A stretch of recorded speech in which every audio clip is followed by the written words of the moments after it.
I'm going to digitize a 5-pointed star using column or satin stitches.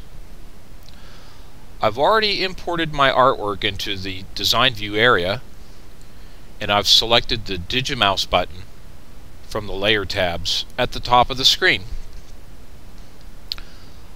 I'm going to begin with a simple lockdown. Here, I'll turn on my control points so that you can better see what kind of buttons I'm using to do this. The simple lockdown is just a series of white buttons, and then I'll continue with a very basic underlay of a series of white buttons or straight running stitches that go from the center of the star out almost to the end of each point of the star.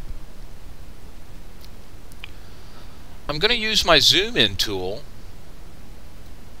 to enlarge the first arm of the star that I'm going to digitize. You'll find that as you digitize or do editing, you'll use your zoom tools and your scroll bars a lot to enlarge just a certain area of the design that you're working on so that you're better able to see.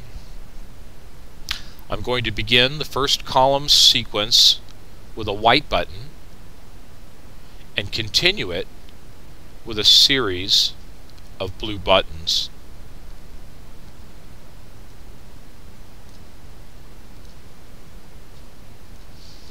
I'll do the next point and begin the column sequence with a white button and continue with a series of blue buttons.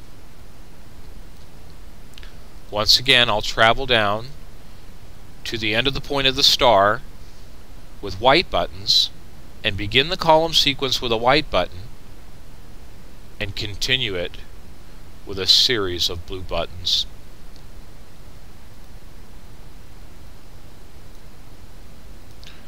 Once again, I begin with a white and continue with blue, blue, blue, blue, blue buttons.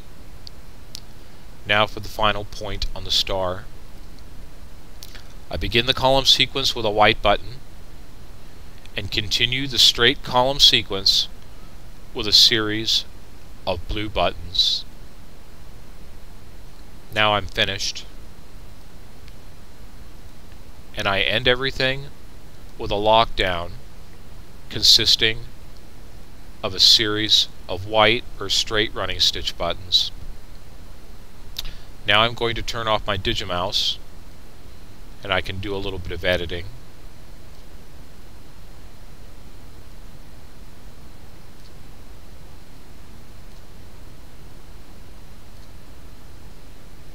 There.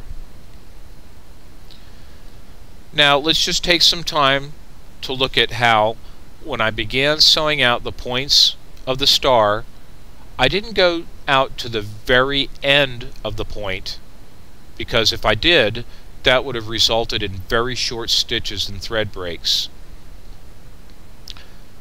Also notice where the individual segments meet, I overlap them. That's so when the columns pull in slightly because of thread tension, they don't become separated and leave an area of fabric showing through. And also notice how in the middle, I didn't bring the column segments to meet in the middle. That's because they'll push together because of thread tension, and I don't want an area in the middle of the star that has 5 overlapping column segments.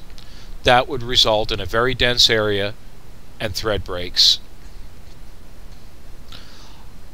I'm going to select the Zoom to Fit window and turn off my artwork.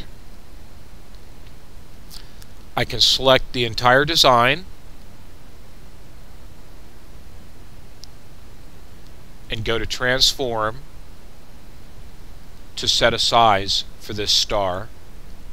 This style of digitizing would work well for a star that was to be sewn out anywhere from about 1/4 of an inch to a little over an inch tall.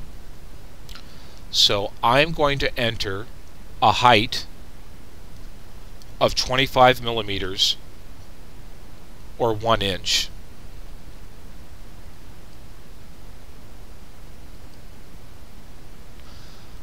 I'm also going to set the color so that it's a white star. The density for a star about a half an inch tall would be about 0.4. These measurements used for density actually refer to the distance between individual stitches in tenths of millimeters. So the lower number for the density, the higher the amount of stitches per inch that will be sewn. Here's some suggested densities that I use.